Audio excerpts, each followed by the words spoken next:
জন্মে কেউ কেউ ধর্ম জাগাতে আসে আর সমাজ তার গ্রহণ করে না। সেটি দেখি সে সময় সাধক রামপ্রসাদ এক গান যদি আবির্ভাব আসে,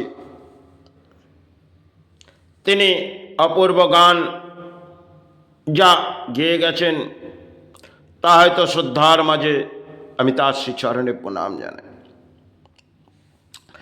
তিনি যে সময় এসেছিলেন সে সময় সমাজ তার পরিণাম কি নিয়েছিলেন তা হয়তো কিছুই জানি না, কিন্তু যখন তিনি এই সমাজ আজ হয়তো গানটি তার বাজে, কিন্তু তিনি সমাজ জাগিয়ে গেছিলেন। আর যদি কেউ এই সমাজে আসে ধর্মের আশ্রয় নিয়ে আসে, কারণ সেখানে সমাজের যারা আছেন তাদের গ্রহণ হবে না। কারণ আপনি যে লড়াইটা লড়বেন সেখানে দেখবেন পুরো সমাজ সে তার আপনার নির্দেশ মেনে চলবে না, কারণ ওটা তাদের হয়তো কর্মস্থান আর আপনি আসছেন সমাজ জাগাতে। তাই এই সমাজের পরিস্থিতি হয়তো ভেঙে পড়েছে।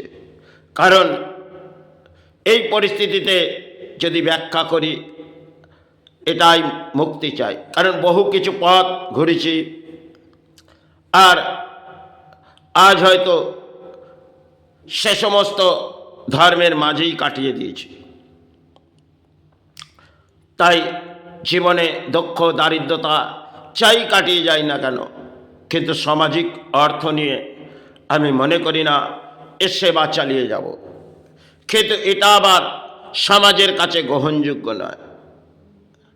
কারণ সমাজে চলে অর্থ সেবা।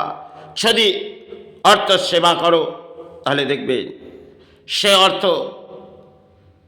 সেটি মাতৃ না গ্রহণ করে না গুরু গ্রহণ করে, কিন্তু সেটা আপনাকে নীতি অনুসারে আপনাকে গ্রহণ করতে হবে। তবে পুরো সমাজকে যদি ব্যাখ্যায় আসি তারা সে ব্যাখ্যাটি দেবেন সেটা আমার গ্রহণযোগ্য নয়। কারণ বারংবার এই পুরোহিতদের আমি ব্যাখ্যা দিয়েছিলাম, কেন এক একটি স্থানে তাদের কাছে ব্যাখ্যা দিয়েছিলাম, কিন্তু তারা এ সমস্ত ব্যাখ্যা গ্রহণ করবেন না। কারণ তাদের রোজি রোজগার, তাদের অন্যের হয়তো ব্যবস্থা, তাই হয়তো স্থানের যা নিয়ম রুলস আমি রেখে যাচ্ছি তা হয়তো যেন সমাজ এটাই গ্রহণ করে।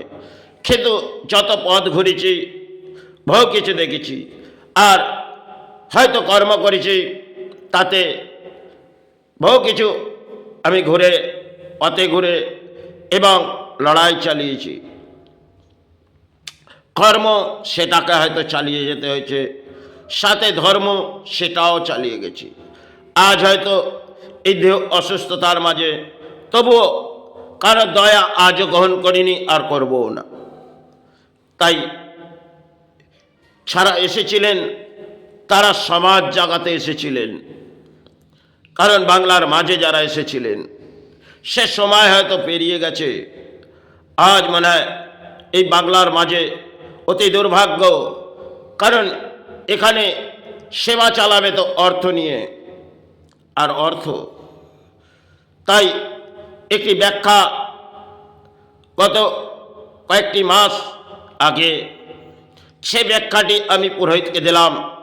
তিনি যে স্থানেরই পুরোহিত হন না কেন তিনি গ্রহণ করবেন না, কারণ তিনি এই নির্দেশ গ্রহণ করবেন না।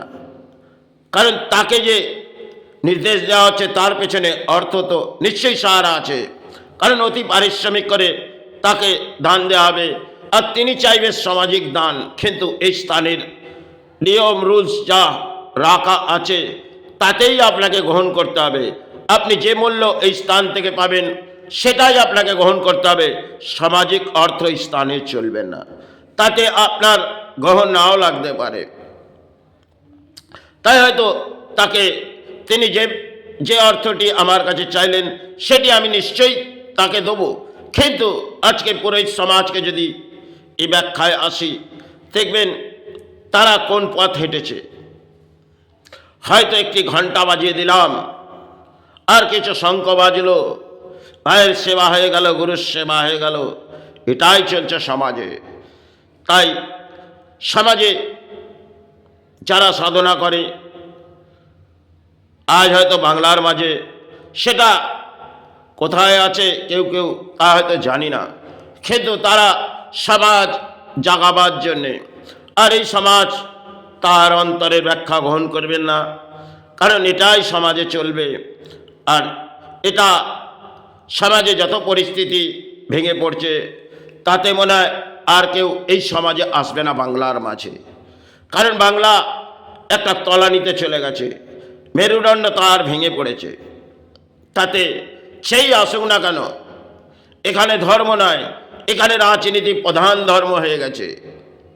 তাই আর সমাজ সেটা গ্রহণ করছেন, কারণ নেতারা কিছু ব্যাখ্যা বলছেন আর মিডিয়া কিছু ব্যাখ্যা বলছেন, তাতেই যেন সমাজ জেগে পড়ছেন।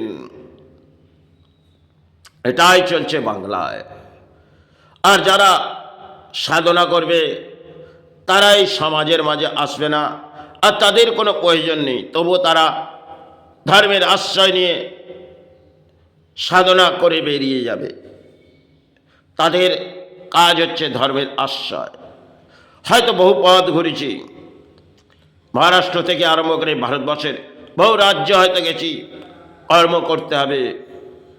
বহু কিছু শিক্ষা অর্জন করেছিলাম, সে সমস্ত ত্যাগের মাঝেই দিয়েছি। কারণ বহু ইঞ্জিনিয়ার থেকে আরম্ভ করে বহু কারো সাথে মোলাকাত হয়েছে, বড় বড় অর্থনীতিবিদ, হয়তো অর্থ, তাদেরকে আমি আজকের পরিস্থিতিতে ঘৃণা করি। কারণ যারা অর্থনীতিবিদ এই বাংলার মাঝে আসে, তারা অর্থ ছাড়া কিছু বোঝে না। আর ভারতবর্ষের মাঝে বহু রাজ্যে ঘুরেছি, তাদের কাছেও হয়তো অর্থ আছে, তারা কিন্তু ধর্ম শ্রদ্ধা করে। আর বাংলার মাঝে যারা আছেন, তারা ধর্ম নয়, তারা অর্থের শ্রদ্ধায় আজ হয়তো সমাজ নেমে পড়েছে। তাই এই সমাজে আর মনে হয় থাকা যায় না, কারণ পরিস্থিতি হয়তো বাংলার ভেঙে পড়েছে। কারণ এটাই বাংলায় চলছে আর চলবে। কারণ যারা সাধনা করে গেছেন, তারা এই বাংলার মাঝে বহু কেউ এসেছিলেন। যদি সাধক রামপ্রসাদ থেকে আরম্ভ করে, ঠাকুর থেকে আরম্ভ করে, আর স্বামী বিবেকানন্দ এলেন, সে দেশ বিদেশ জাগিয়ে গেলেন। আজ এই বাংলাকে জাগাবে কে? কারণ বাংলা কোথায় তলানিতে চলে গেছে। এই বাংলার মাঝে বহু কেউ এসেছেন, বহু সাধক এসেছেন।